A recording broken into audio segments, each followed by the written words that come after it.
CEAP, Centro Espírita Altivo Panfiro. Uma casa de amor. Boa tarde aos amigos aqui presentes. Boa tarde também aos amigos que nos acompanham de casa. Estamos iniciando a nossa reunião pública de quarta-feira, às 15 horas, pedindo sempre a gentileza de diminuir a campainha do telefone, para que não toque durante o estudo. Lembrando que quarta-feira nós temos a nossa reunião aqui das 15 horas e a reunião das 7 da noite. Quarta-feira nós temos o trabalho da cura. Aquele pessoal que está sentado ali fora está esperando ser chamado para tomar o passe de cura. E a gente sempre explica como é que isso funciona. Quem tiver com alguma dificuldade, seja a dificuldade física, seja uma dificuldade emocional, que ao final da reunião permaneça sentado no mesmo lugar, que um médium da casa virá conversar para ver da necessidade de tomar o passe de cura. Temos nesse horário e temos no horário das 7 da noite. Quem toma passe de cura precisa chegar mais cedo, tem que chegar aqui 2h15, 2h20. A gente precisa ir se acalmando, se equilibrando, entrando na vibração da casa, para que o passe de cura tenha o efeito que nós estamos precisando. E quando a gente conversa com o médium da casa da nossa necessidade da cura, eles sempre nos explicam que muitas vezes a gente precisa mesmo vir mais vezes à casa, frequentar os cursos da casa, procurar uma tarefa para executar na casa. A gente sabe que nesse ambiente do nosso CEAP, como em todas as casas religiosas, sérias como a nossa, os espíritos estão trabalhando, estão nos ajudando sempre. Então, por experiência própria, muitas vezes a gente vem com uma dorzinha de cabeça, uma dorzinha na coluna, e a gente chega aqui, faz o curso, assiste a reunião pública, acompanha na prece, ou faz uma tarefa que a gente tenha se organizado para fazer, e quando no final do trabalho a gente fica admirado de ver que a dor passou. A dor passou porque os espíritos trabalham aqui, junto de nós. Eles percebem a nossa boa vontade e eles nos auxiliam muito. Por isso que nós precisamos vir mais vezes. A doutrina espírita requer que a gente venha muitas vezes na semana à casa espírita. Não basta vir um dia, assistir a palestra, tomar um passe, tomar a aguinha frutificada e ir embora e continuar na mesma vida. Porque a doutrina espírita pede que a gente faça a nossa reforma íntima. E para a gente reformar o que está aqui dentro, é preciso que a gente ouça os livros espíritas, estude as obras de Kardec. É preciso que a gente fique mais tempo na casa, para a gente ir se adaptando e desacelerando os nossos pensamentos, né? Que a gente é muito atrapalhado, nós temos muita coisa para resolver lá fora, e isso nos toma muito tempo, e a gente precisa dedicar mais tempo à doutrina espírita. Então, é isso que a gente pede. Temos a reunião pública de sábado, às 10 horas, e sábado, às 5 horas da tarde. Juntamente com a reunião das 10, nós temos o trabalho da obra social. Obra social Antônio de Aquino. Atendemos algumas centenas de famílias.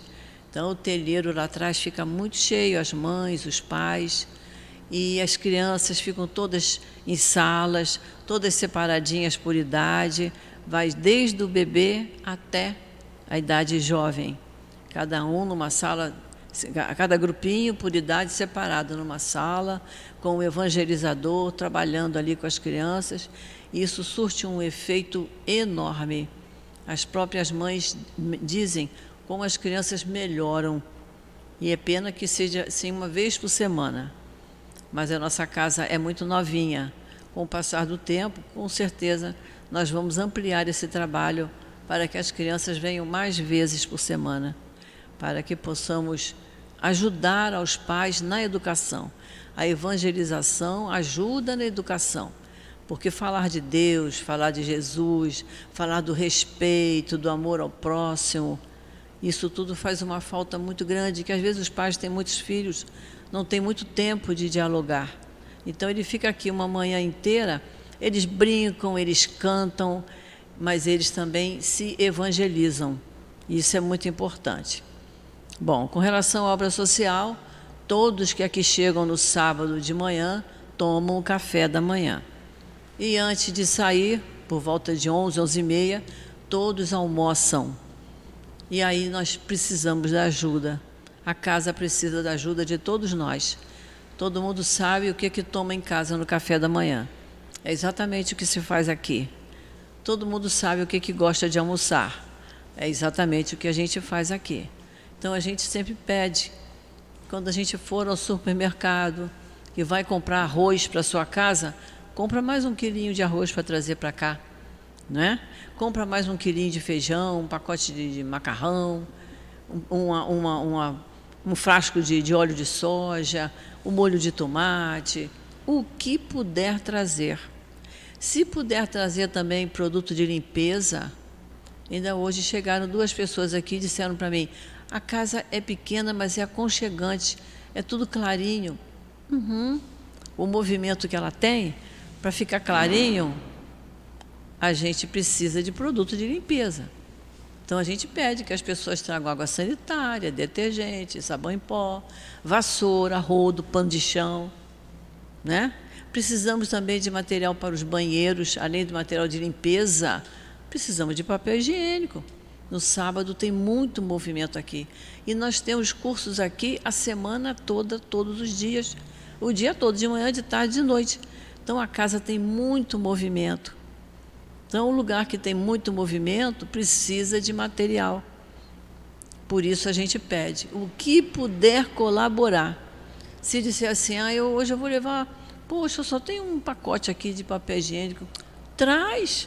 Nossa, como vai ajudar? Como vai ajudar? Papel toalha para enxugar as mãos, pano de prato. Agora vai chegar a época do Natal, nós, as mulheres, em geral, a gente troca os panos de prato. A gente ganha e dá pano de prato. Sempre sobram 2, 3 novinhos na gaveta. Traz para cá. Aqui tem muita louça para lavar, louça para enxugar, precisa de pano de prato. Olha como a gente pode colaborar, né? Mas o que a nossa casa preza muito é o estudo. Por isso ela tem cursos aqui todos os dias da semana. Então vamos estudar a doutrina espírita, vamos estudar as obras de Kardec. Quem nunca fez curso nenhum, começa fazendo livro dos espíritos e vai crescendo, vai cada vez que termina um livro, começa o outro. Se gostar daquele livro, repete aquele livro, que quando a gente pensa que sabe, ainda não sabe, tem que estudar mais um pouquinho. Então vamos estudar, vamos trabalhar e estudar. A Casa Espírita dá trabalho e estudo para todo mundo. É só a gente querer, é só a gente procurar dia e horário e que seja melhor para nós, que não atrapalhe o nosso trabalho remunerado, e a gente então faz um bem enorme para nós. A gente vai saindo daqui cada vez mais tranquilo, mais equilibrado. Então vamos começar a nossa reunião de hoje. A gente, às quartas-feiras, a gente sempre lê uma mensagem do livro Caminho, Verdade e Vida, que vai ser, na hora do passe, vai ser explanado pelo nosso companheiro Luiz Alípio. E hoje a nossa amiga Deusimar vai nos falar de Evangelho, na hora do Evangelho, na hora da palestra. Então a mensagem de hoje do livro Caminho, Verdade e Vida, o título é Salvar-nos. Está no Evangelho de Marcos essa frase: salva-te a ti mesmo e desce da cruz. E o Espírito Emmanuel nos explica. Esse grito de ironia dos homens maliciosos continua vibrando através dos séculos.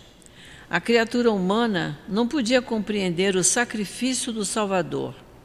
A terra apenas conhecia vencedores que chegavam brandindo armas, cobertos de glórias sanguinolentas, heróis da destruição e da morte, a caminho de altares e monumentos de pedra. Aquele Messias, porém, distanciara-se do padrão habitual. Para conquistar, dava de si mesmo, a fim de possuir, nada pretendia dos homens para si próprio. No propósito de enriquecer a vida, entregava-se à morte.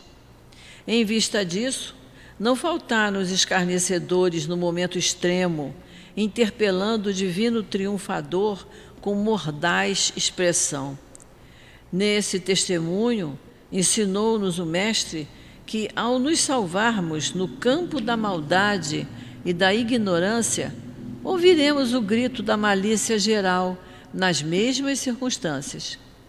Se nos demoramos colados à ilusão do destaque, se somos trabalhadores exclusivamente interessados em nosso engrandecimento temporário na esfera carnal, com esquecimento das necessidades alheias, há sempre muita gente que nos considera privilegiados e vitoriosos.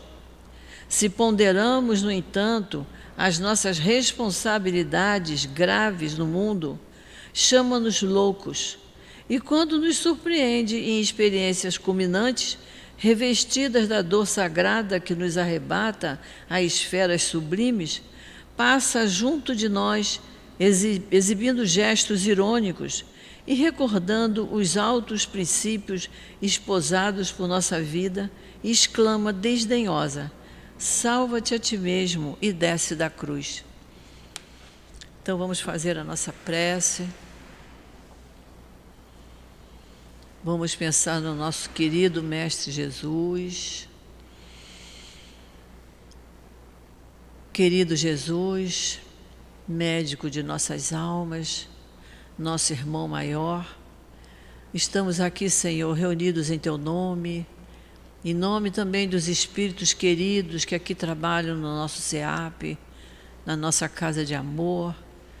Lembramos sempre muito do nosso querido altivo, Antônio de Aquino, responsável pela nossa obra social, Dr. Herman, Baltazar, professor José Jorge e toda a coluna de espíritos amorosos que aqui trabalham incansavelmente.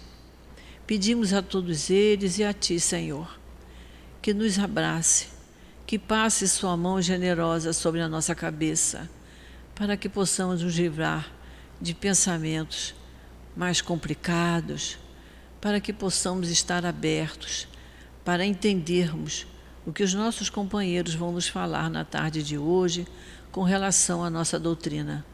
Precisamos muito dessa doutrina, Senhor, e Te agradecemos pela oportunidade de estarmos aqui presentes, estudando o Teu Evangelho. Então, Senhor, agradecidos por essa oportunidade, pedimos a Tua permissão, a permissão desses espíritos amorosos e a permissão de Deus, nosso Pai, para iniciarmos a nossa reunião pública da tarde de hoje. Graças a Deus. A nossa Deusimar vai nos falar do Evangelho, capítulo 11, amar o próximo como a si mesmo. É o item 13, a fé e a caridade. É uma mensagem de um espírito protetor. Eu vou ler um pedacinho, tá, Deusimar? Então ele começa assim: meus queridos filhos, recentemente eu vos disse que a caridade sem a fé não é suficiente para manter entre os homens uma ordem social capaz de torná-los felizes. Eu devia dizer que a caridade é impossível sem a fé. Na verdade, podereis encontrar impulsos generosos, mesmo em uma pessoa que não tenha religião. Mas essa caridade austera, que só se exerce pela abnegação, pelo sacrifício de todo interesse egoísta, somente a fé poderá inspirá-la, porque é ela quem nos faz carregar a cruz desta vida com coragem e perseverança. Então, que Jesus te abençoe.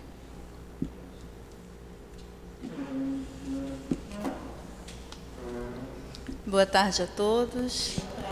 Que a paz de Jesus esteja entre nós e que nós possamos buscar a intuição do alto, que eles possam nos envolver e que possamos, nesse momento de bênçãos, né, porque estamos reencarnados, aproveitar esses minutos aqui, que somos envolvidos pelos bons espíritos. Como a nossa irmã falou, o nosso tema sobre a fé, né? E como recentemente nós estivemos em uma outra casa comemorando os aniversários das casas espíritas do Meyer, né? Eles se reúnem todo ano, algumas casas, e foi esse tema que fomos convidados a trabalhar. Fé, caridade, esperança e fraternidade. Se a gente juntar tudo, fizer uma síntese, né, de tudo isso, a gente chega no amor verdadeiro, né? Então, nesse capítulo 11, né, e no capítulo 19, Kardec, aqui o Espírito Protetor, falando para nós a respeito da fé e da caridade. Mas no capítulo 19 do Evangelho segundo o Espiritismo, a fé transporta montanhas, tem várias passagens também de espíritos, e Kardec trazendo sempre o complemento de todas aquelas citações do nosso Senhor Jesus a respeito da fé. Nos dias de hoje é muito importante que possamos falar e experimentar, vivenciar a fé. Porque quando nós olhamos para os lados, né, com o olhar negativo, nós dizemos assim, nossa, está tudo muito esquisito, não tem mais jeito, a vida não faz sentido, mas nós precisamos nos alimentar dessa fé. Mas como nós vamos desenvolver? Porque nós sabemos que a fé ela é desenvolvível, né? Ela está em nós, mas nós precisamos movimentar essa fé. Lá nesse capítulo, no 19, lá no item 11, o Espírito José, ele traz para nós muito semelhante, né, o que está nesse capítulo 11, no item 13, a respeito da fé e da caridade. Ele acrescenta, então, a esperança antes da caridade. Ele diz assim, ele coloca, a fé é a mãe de todas as virtudes. Então, se a fé, né, se o Espírito José coloca para nós que a fé é mãe de todas as virtudes, quais são essas virtudes que nós precisamos desenvolver para nós dizermos, eu sou uma pessoa que tenho fé, que desenvolvi a fé. Então, ele coloca, quais são as virtudes, né? E aí, ele vai traçando uma linha, falando das virtudes que nós precisamos desenvolver, que essas virtudes nos conduzirão a Deus, ao Pai. Porque Deus é amor, como citou João, né? Então, se Deus é amor, nós precisamos desenvolver essas virtudes para aprendermos o verdadeiro sentido, né, sentimento que há em nós. Porque o amor, ele não está aqui, acolá, ele está em nós. Tudo se encontra aqui, desde a nossa criação. Nós precisamos aí, aos poucos, desenvolvendo, aprendendo a lidar com esses sentimentos que nós temos. Habitualmente, nós nos apegamos muito às nossas dificuldades, os nossos defeitos. E aí nós focamos aquele defeito que nós temos e esquecemos que nós também temos virtudes. Então, se nós fizermos um movimento de olhar mais as nossas virtudes, nós vamos aprimorando. Porque nós só vamos aprimorando, né, modificando esses defeitos, aprimorando para as virtudes, quando nós buscamos movimentar e saber que temos. O importante primeiro é identificar as nossas dificuldades. Que a esperança e a caridade são uma consequência da fé. E por que é uma consequência da fé, né? A esperança? Porque a esperança, né, ela te diz assim, olha, há algo melhor que pode acontecer, que vai acontecer. Então, isso já nos leva a ter o sentimento da fé. E ele coloca que se formam, né, uma trindade inseparável. Então, esperança, caridade e fé se formam uma trindade inseparável. E o que é a esperança? É um sentimento que nos leva a olhar para o futuro, para a frente. Que condições melhores nos serão oferecidas. E aí, quando nós já identificamos nessa pequena frase, né, que condições melhores nos serão oferecidas, já algo está dentro de nós nos dizendo que temos fé, se realmente, né, se de fato nós acreditamos. E a caridade? O que é a caridade? Nós poderíamos citar várias situações de caridade. A caridade como a esmola, que não deixa de ser, né? Quando a nossa irmã estava falando das dificuldades para se manter uma casa, para manter a nossa casa, o nosso lar, é igualzinho manter esta casa, que também é nosso lar.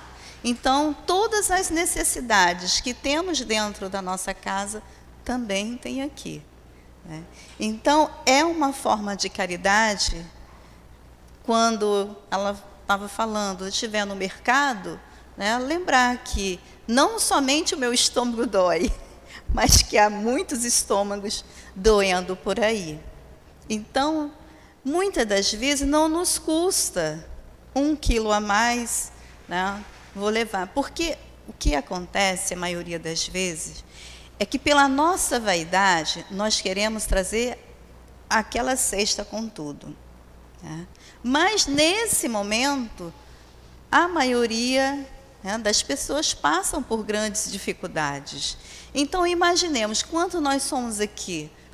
25 pessoas. Se cada um de nós trouxermos 1 quilo, já são 25 quilos de alguma coisa. Isso já ajuda. É uma forma de caridade. E essa caridade, muitas das vezes, ela é mal vista. Né? Porque diz assim, não, mas a melhor caridade é a caridade moral. Ah, sim. Mas essa caridade moral, eu ainda preciso dar uns passos a mais para alcançá-la. Mas essa caridade material é muito mais fácil, tá, de nós fazermos. Então, mas aí, né, quando a gente vai olhar o que é a caridade, e quando Kardec fala, né, lá no Livro dos Espíritos, como entendia, né, Jesus, a caridade, como era experimentada por ele, que ele fala então que é a benevolência para com todos, né, a indulgência para as imperfeições do outro e o perdão das ofensas. Nós já conseguimos fazer isso? Ainda não, infelizmente. Né? Eu posso até ser um pouco, né, benevolente de vez em quando, indulgente de vez em quando. Perdoar ainda é muito difícil. Né? E aí, então, os Espíritos nos dizem, então, que a caridade é uma ação impulsionada por um sentimento de amor. E vai além. Olha que interessante essa última frase que ele nos diz. Por nós, desenvolvida em favor do próximo. Olha aí, gente, por que não é por nós desenvolvida a favor de nós mesmos? Porque seria, então, aí aquele amor egoísta que nós já temos. Mas não, vai muito além. A caridade é uma ação impulsionada por um sentimento de amor e por nós desenvolvida em favor do próximo. Senão ela deixa de ser caridade. Tá? E aí a fé. Todos vocês devem conhecer aquela passagem de Tiago, quando ele fala a respeito da fé. que é a fé sem obras. E olha o que Tiago fala. Porque assim como o corpo sem espírito está morto, assim também a fé sem obras está morta. Então imaginamos, né? Se eu estivesse aqui nesse momento só o corpo, não teria vida. Eu estaria morta. Porque nós sabemos, né, que a morte ela só existe para o corpo, para esse vaso de barro. Tá? Então, eu desencarno, né, saio do corpo e o meu espírito se liberta. Nesse momento, o corpo está morto, sem vida. Então, a fé sem ação, sem movimento, sem obra, é da mesma forma, um corpo morto. E Pedro também fala a respeito da fé, muito similar ao que o Tiago fala, né, lá no capítulo 2, no versículo 26. Quando nós entendemos esse processo de que a fé ela precisa ter obras, né, e muitas das vezes a gente observa uma fé, né, um movimento de fé inutilizado. Por que não? A minha fé é no que o Luiz está falando agora para mim. Eu não busco se realmente, de fato, o Luiz, né, o que ele está falando tem coerência. Então, aí já é uma fé, né, que já não me serve. Eu preciso de fato, comprovação. Então, por isso que a caridade, né, a caridade, como os Espíritos nos falam, José e o Espírito Protetor, ela precisa, a fé está aliada à caridade, à esperança, à fraternidade, ou seja, todas essas virtudes, né, por isso que coloca, primeiramente, a fé, mãe de todas as outras virtudes.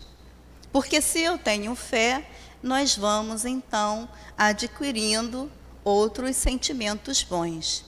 É muito comum nós observarmos naquelas pessoas mais simples, né, que não tem tanto contato como nós temos hoje, quando nós vamos aos interiores, né, eu não sei vocês, mas eu vim do interior, do sertão, então, isso é como se fosse um aprendizado, uma educação, que você já é educado a ter fé, né?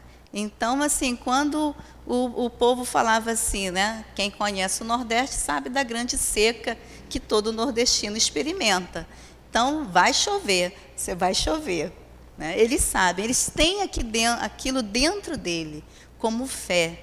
Eles têm aquela sabedoria. Então, não é aquela fé, né, que fala assim, Luiz, vai chover. Luiz não leva o guarda-chuva. Ele tem fé, né? Não, ele só tem fé se ele levar aquele instrumento que irá lhe proteger da chuva, da água, né? Então, Tiago fala a respeito dessa fé, que realmente não tem como ser uma fé viva se não tiver obra, se não tiver trabalho, ação. E aí a gente vai para a vida de Jesus, né, que é exemplo dessa atividade operosa da fé, da caridade, né, dessa fé inabalável, como coloca Kardec. Lá no Evangelho, né, tem ali bem à frente, falando a respeito da fé. Então Jesus, lá entre os seus 11 a 12 anos, né, criança, ele já ensaiava os primeiros passos no trabalho de doutrinação entre os doutores da lei. Com 12 anos, gente. E aí, vamos trazer para o hoje, né? Porque a gente ouve de tudo, mas que bom que nós escutamos, né? Temos ouvidos para isso. Outro dia, numa conversa entre amigos, né? E aí tem coisa que realmente, às vezes, era melhor não escutarmos, né? Mas aí a gente tem que aprender a silenciar a certa hora. Kardec está desatualizado. Aí eu fiquei pasma, né? Acho que eu mudei de cor. E tem certas coisas que a gente não consegue. A gente pode até calar, mas a nossa cara não responde, né? E aí eu falei, meu Deus do céu, se Kardec está desatualizado, imagina eu. Porque eu fiquei assim, eu falei, Jesus, eu fiquei pensando, né, no tempo de doutrina que eu estou, e ver o tempo das obras que Kardec nos trouxe, todos esses ensinamentos que temos e a dificuldade que ainda temos para interpretar, para entender um texto. Então, falar que Kardec está desatualizado, gente, é porque você não buscou conhecer, experimentar, como ele fala, né? Experimentar, pesquisar o que ele nos trouxe, que vai levar muito tempo, eu acredito que nunca será desatualizado. Mas a gente ouve essas coisas, né? E no meio espírita, que é mais intrigante. Mas Jesus, ele já trazia, né, como doutrinador entre aqueles doutores da lei, e que eles ficaram espantados com o entendimento que Jesus trazia da lei. Só que Jesus, ele não estava falando da lei dos homens. Ele falava da lei de Deus, das leis divinas, das leis que ele trouxe, que ele apresentou.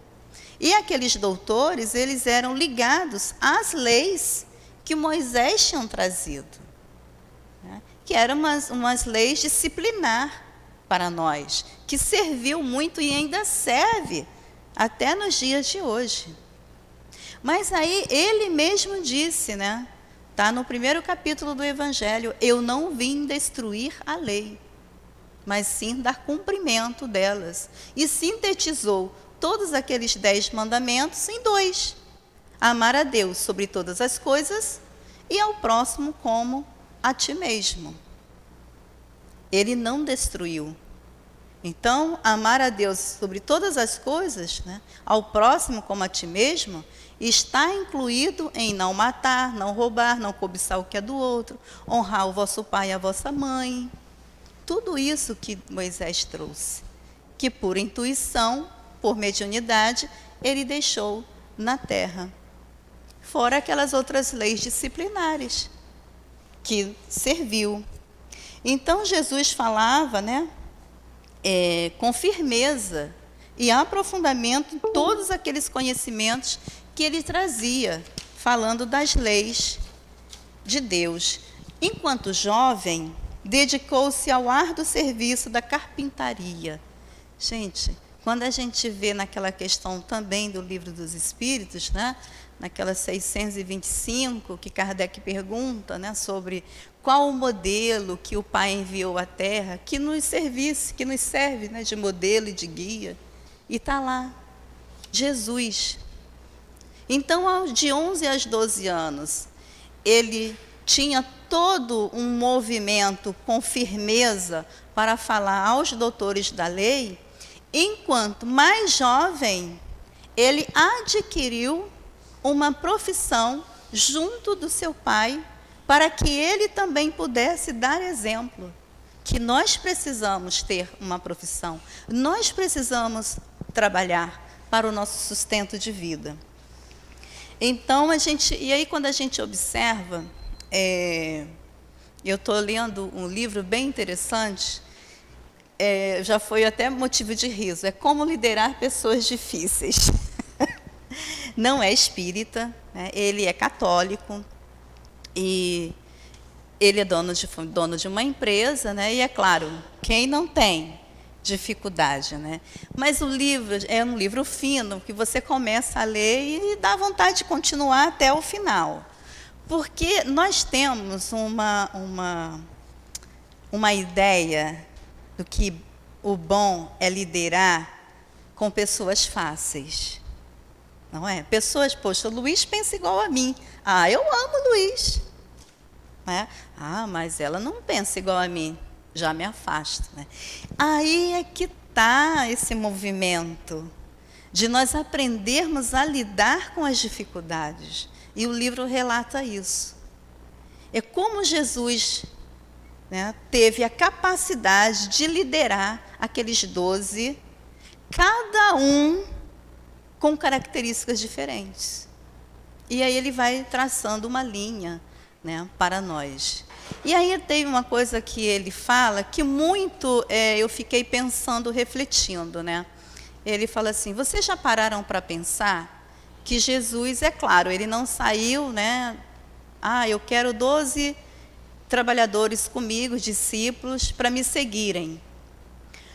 E aí algo que me fez refletir foi que ele diz assim: Jesus, ele não saiu e procurou pessoas que estavam desocupadas.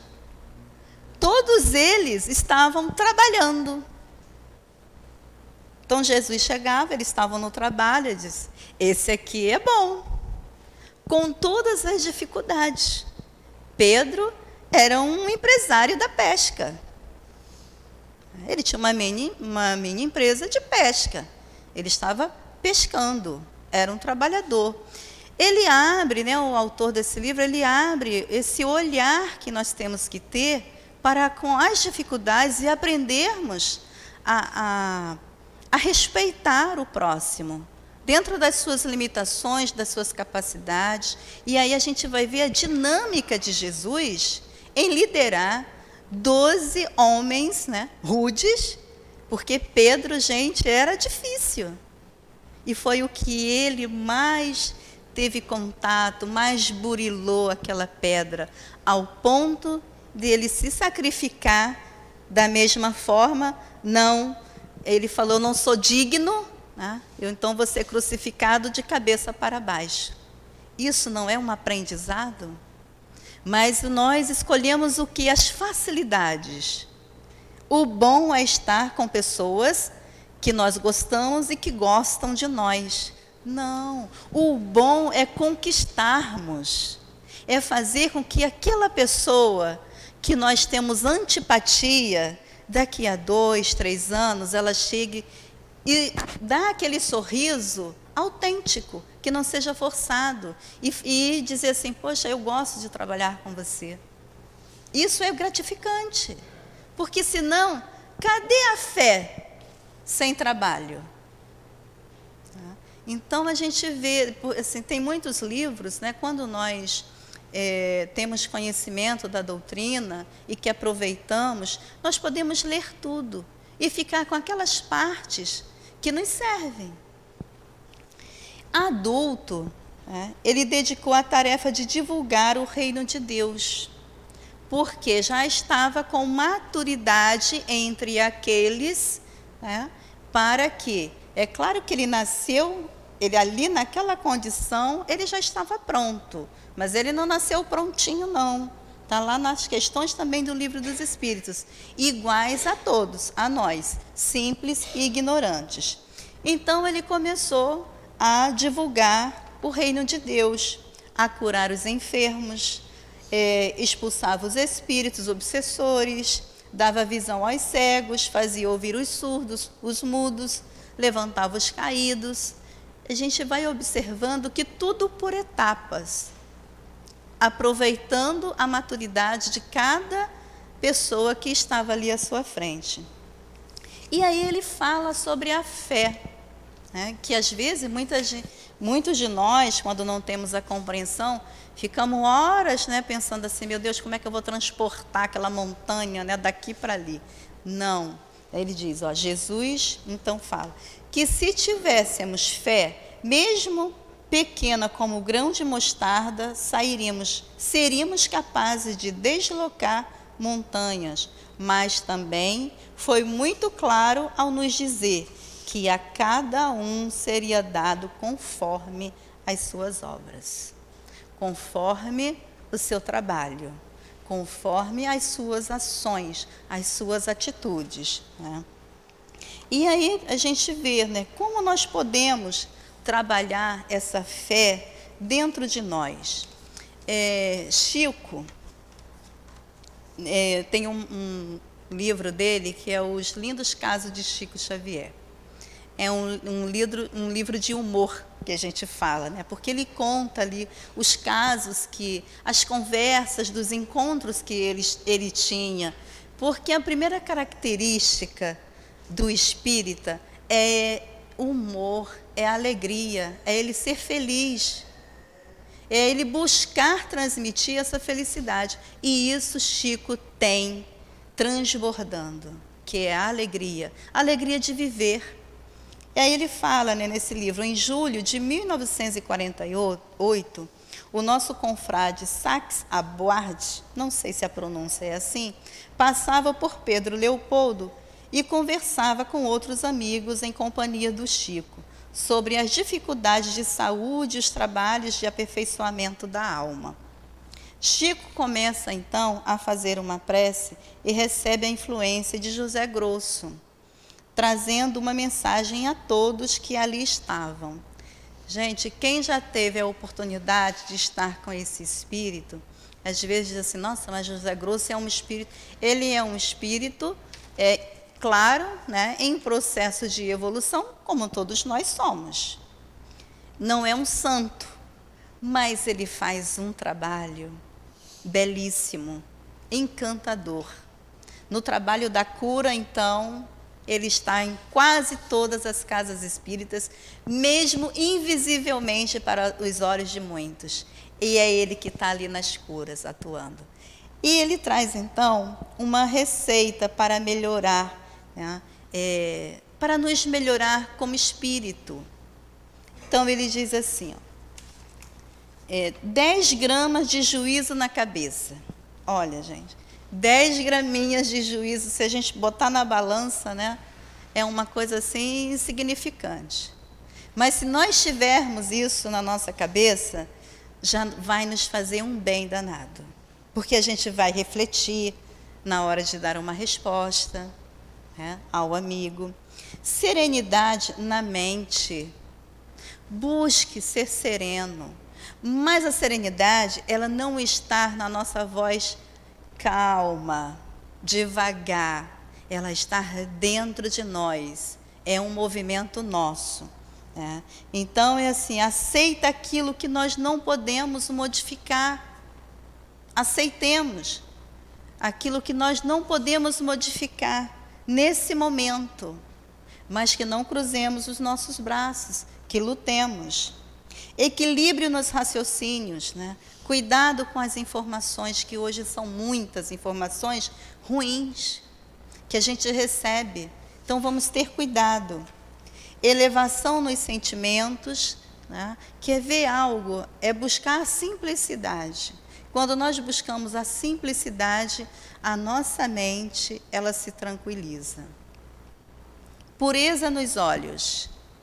Isso é algo imprescindível, nós termos a pureza nos olhos. Lembra a passagem de Jesus, quando ele fala sobre as crianças?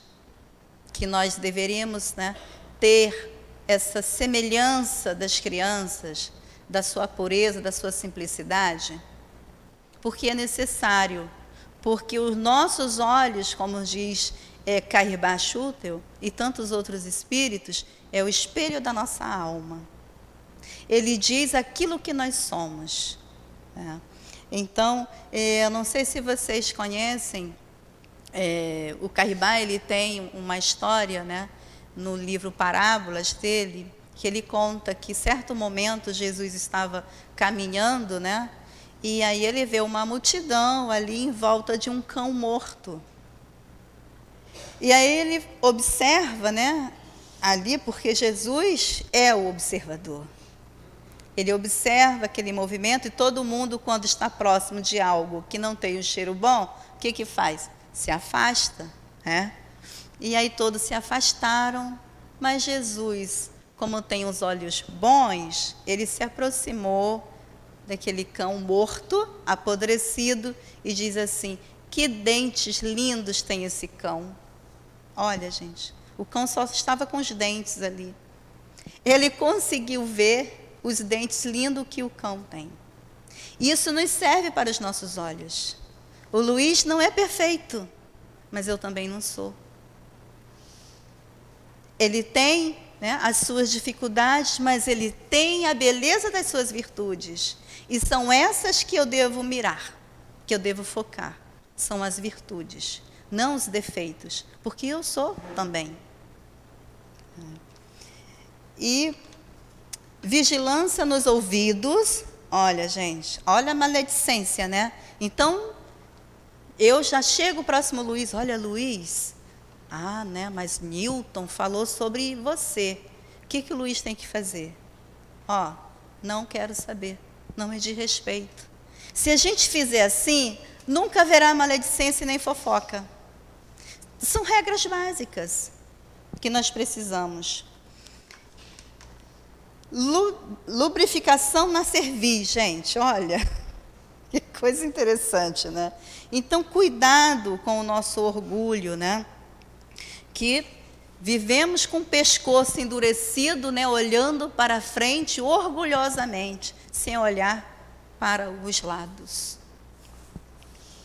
Interruptor na língua. Isso é o Zé Grosso falando. Interruptor na língua. Silencie. Você não é o dono da verdade. Você não tem todas as respostas. E antes de ferir o outro, é melhor que você engula, né? Dissolva aqui dentro de você, para que você não cause dano maior. Amor no coração, né? Serviço útil e incessante nos braços, simplicidade no estômago, boa direção nos pés, uso diário em temperatura de boa vontade. Só isso, são regras básicas. Se nós estivermos ocupados com essas poucas frases de José Grosso, nós vamos observar o quanto nós vamos melhorar como pessoas. Né? Então, quando nós chegamos na fraternidade, né, que quando nós falamos que nós não iríamos falar sobre só a fé e a caridade, mas que nós iríamos falar também da fraternidade, é esse sentimento que nós estamos buscando hoje entender melhor sobre a fraternidade e nos ver como verdadeiramente filhos de Deus. Então, se todos nós aqui somos filhos do mesmo Pai, significa o quê? Que todos nós somos irmãos, somos fraternos. Então, o que é fraternidade? Segundo o dicionário, convivência harmoniosa e afetiva entre as pessoas, relação de parentesco entre irmãos, irmandade. Já está aí. Né? Relação de parentesco. Se somos filhos de Deus, e sabemos que somos todos irmãos.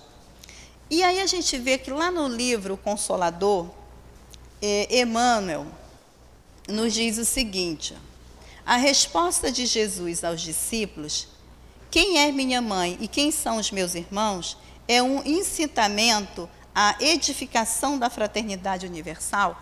Esse livro, muitas pessoas buscavam Chico para perguntar vários tipos de coisas, né?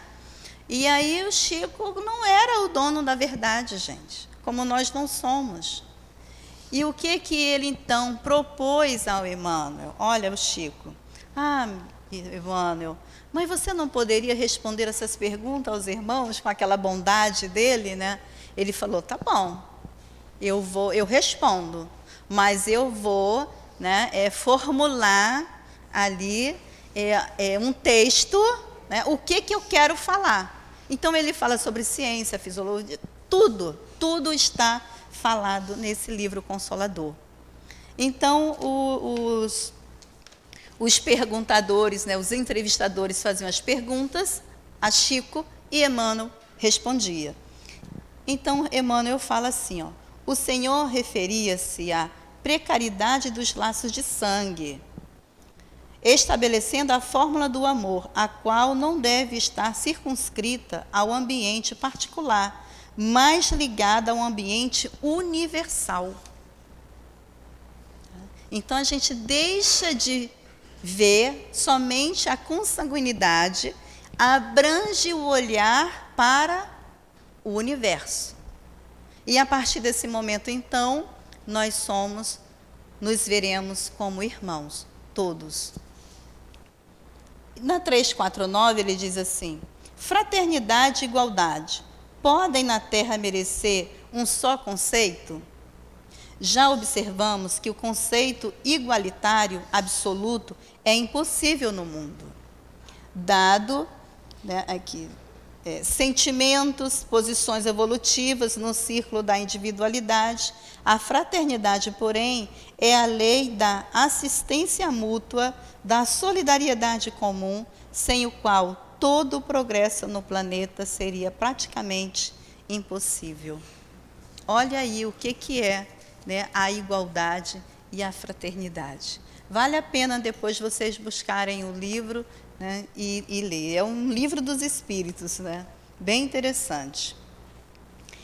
E a fé, né, ainda voltando na fé, lá também no Consolador, Emmanuel, ele diz assim para a gente, ó, na questão 354, poder-se-á definir o que é ter fé? Ter fé é guardar no coração a luminosa certeza em Deus. Olha, ele não diz, né, que ter fé é guardar no coração as coisas, né, o carro, ou o meu pai, a minha mãe, o meu filho. Não, é ter essa certeza de ter Deus em nosso coração. Conseguir a fé é alcançar a possibilidade de não mais dizer eu creio, mas afirmar eu sei. Olha, gente, eu sei. Como João falou, Deus é amor e basta. Com todos os valores da razão tocadas pela luz do sentimento. Né? Mas há uma passagem, né, no livro Boa Nova, que eu gosto muito, é outro livro excelente também. Nós temos várias literaturas ainda que a gente precisa debruçar, né, ler, gastar o nosso tempo que temos para introduzir esses conceitos que a espiritualidade nos trouxe, como essas mensagens belíssimas de Jesus, para que nós possamos ir aos poucos mudando o nosso tipo de comportamento. E no livro Boa Nova, fala sobre a história de Joana de Cusa. E mulher naquela época, né, hoje a gente já observa as dificuldades que muitas de nós têm, né, de ocupar um lugar na casa espírita, no trabalho, em qualquer dos lugares que nós queremos, há sempre uma dificuldade. Né? Então, a gente vai ainda levar alguns séculos para a gente aprender, né, a lidar com diferença, essa diferença de que o homem, né, é melhor do que a mulher, ou a mulher é melhor do que o homem, e isso não é colocado dessa forma pela espiritualidade. Então, Joana, esposa de Cusa, né, um homem ali que era o braço direito de Herodes, e a gente sabe, já tem o conhecimento, quem foi Herodes, de todas as atrocidades que ele cometeu. Né? Então, ela tem a oportunidade de conhecer Jesus e aproveita. Né? Então, ele vai... vou ler só algumas coisas aqui que o Humberto nos fala, né, sobre Joana, para a gente ir finalizando, que ela foi muito massacrada pelo marido, porque a partir do momento em que ela se diz cristã, o marido não adepto dessa doutrina de Jesus, começa a fazer muitas coisas que nós já presenciamos dentro de casa, né? Quando nós queremos ir ao centro, ou à igreja, a um templo religioso, que o nosso marido, o nosso companheiro, não quer, não aceita, e a gente tem essas dificuldades. E aí ela pergunta a Jesus, ela fala das dificuldades dela como esposa, ela pergunta a Jesus se ela deveria deixá-lo, né? Já que ele não compartilhava da mesma ideia, ele não queria segui-lo. E Jesus é categórico, gente. Diferente de nós, que a gente fala logo, larga aquele traste. Não é assim que a gente fala? O que nós temos a ver, né, com a vida do outro? Nós temos que respeitá-lo, orientar, mas a gente não tem esse dever, esse direito de interferir dessa forma. E Jesus diz, não, Joana, segue-me com ele. E aí ele fala como ela deveria seguir, né, Jesus diante de todas as dificuldades que ela vivia com o esposo. Então, Cusa, ele, depois que Herodes, né, também desencarna, ele perde todos aqueles valores que são terrenos, aquele lugar que ele ocupava, e ele desencarna. E ela passa, então, de uma patroa, né, para uma serva. Ela começa a fazer trabalhos nas casas de mulheres, né, que tinham uma vida melhor, coisa que ela tinha várias servas também ali lhe servindo, ela perde tudo aquilo. Chega um momento, então, em que ela está tão vivendo, né, aquela experiência de Jesus, que ela, então, é presa, é levada à fogueira, ela e o filho, jovenzinho.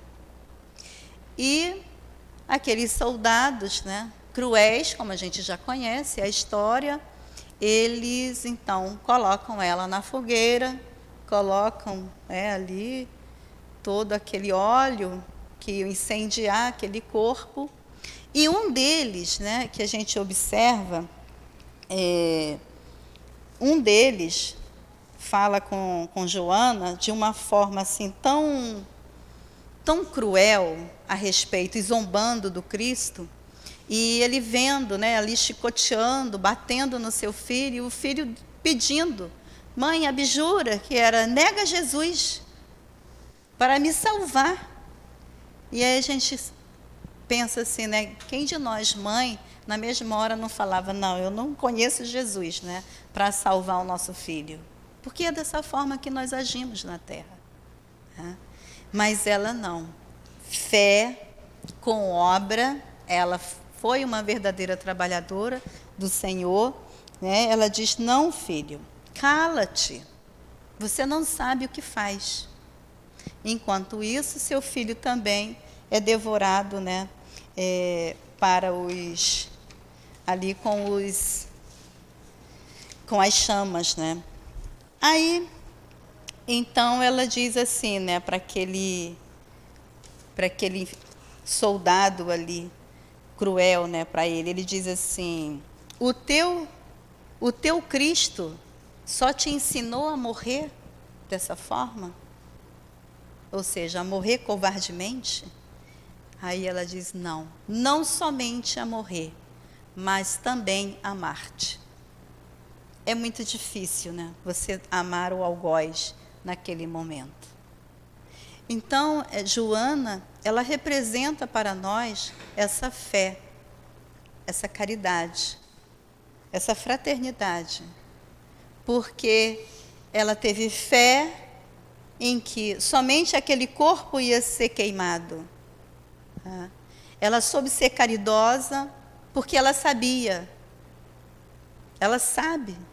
Conheceu Jesus. Ela não, eu não creio em Jesus. Não, eu sei quem é Jesus. E ela foi fraterna também com aquele irmão que ali estava. É muito difícil para nós ter essa compreensão desse jeito, nesse momento de dificuldade. Mas é o que nós precisamos aprender diariamente.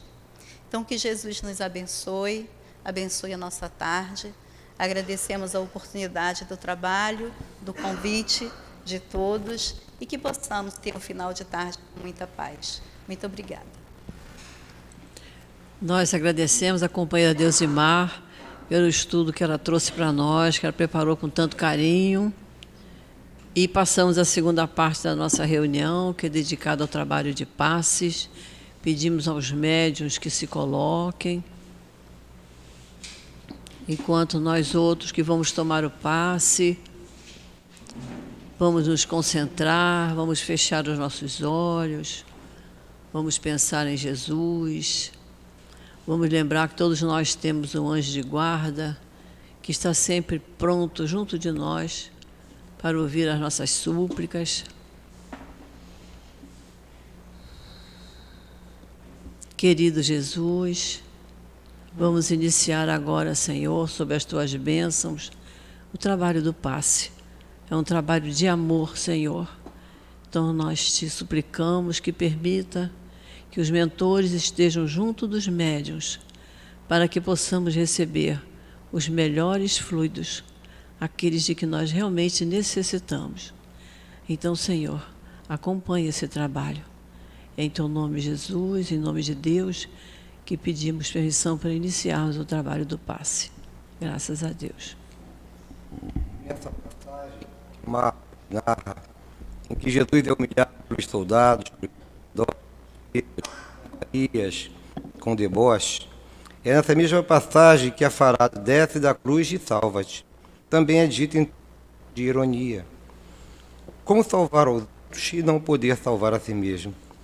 E temos a análise que Emmanuel faz dessas circunstâncias, dessa situação em que Jesus é alvo de ironia e deboche, nessa situação em que ele passava por um momento de total humilhação, de sofrimentos e de dores. Momento que antecipa sua desencarnação. E a gente vê que o mundo não era acostumado a reverenciar exemplos como o de Jesus. O mundo era acostumado a reverenciar exemplos de viralidade, de ignorância, de violência. Tempo de grandes batalhas, de conquistas dos impérios. E assim somente era analisado isto como poder, aquilo que era conquistado pela força bruta nessas vitórias sanguinárias. E Emmanuel nos coloca isto em contraponto aos exemplos de Jesus. Na verdade, era um exemplo de humildade. Então o mundo, ele não sabia reconhecer o poder da humildade, do amor incondicional, da caridade verdadeira, que doa de si mesmo. Porque no final, o exemplo de Jesus na crucificação é do nosso Mestre, que renuncia à sua própria vida para nos deixar uma grande lição. Então, nesse contexto, Jesus passa por ironia e por deboche. E a sua postura é a da extrema serenidade.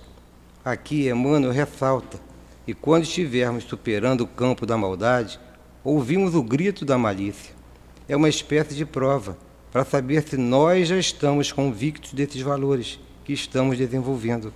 Um teste para enxergar quais sentimentos aquele deboche faz aparecer em nós. O que sentimos ao sermos defrontados com esse tipo de ironia quando realizamos o caminho do bem? Se conseguir ter essa calmaria, você já estará convicto dessa postura que já queremos desenvolver. Este exemplo de Jesus nos faz recordar outro exemplo maravilhoso. O exemplo de Joana de Cusa, que foi tão bem relatado pela nossa irmã, que está narrado na obra Boa Nova, de Humberto de Campos, pela pena de Chico Xavier. Vimos a história mais de perto dessa mulher valorosa, que era uma discípula, seguidora real de Jesus. Ela tinha questões pessoais com seu marido. E o capítulo trata dessa trajetória de fidelidade dela ao Cristo. E no momento derradeiro da sua vida, vemos ela presa nas catacumbas, onde pregava o Evangelho, e é levada para ser queimada na fogueira. E no momento derradeiro de sua vida, é dado a ela a possibilidade de renegar Jesus, e assim seria solta. Seu filho pede que abjure, mas ela tem uma postura de absoluta confiança e fidelidade ao Mestre. E tem o ponto que se assemelha a esta passagem de Jesus, e que ela também sofre ironia por parte do soldado romano, que, ironicamente, lhe diz: esse teu Cristo só te ensinou a morrer? E ela responde, naquele momento em que estava sendo queimada pelas chamas da fogueira, não só a morrer, mas também a te amar. Essa a grande lição, o grande exemplo que Jesus deixou no momento da crucificação. Ele até podia sair daquela situação, mas ele abriu mão de todos os seus poderes que ele possuía nas questões físicas, porque governador do planeta Terra, espírito de elevada condição moral, que nada na matéria lhe opunha, mas ele fez questão de ali silenciar e demonstrar todo o exemplo que ele nos deixou como verdadeiro legado. E mais que isso, Jesus ensinava sobre o amor incondicional. Jesus ensinava a amar aqueles que nos odiassem, para amar os inimigos. E Joana de Cusa vivencia esta lição, que esta vida material que ela já considerava era transitória e que a verdadeira vida é a vida espiritual. Que possamos acompanhar, de fato, os passos da trajetória deste mestre, o Mestre Jesus, eis que veio para nos dar os verdadeiros exemplos de como viver neste planeta ainda de provas e expiações. Que possamos ser fiéis ao Cristo de Deus, este governador planetário. Que Jesus nos envolva, que Jesus nos abençoe. Graças a Deus.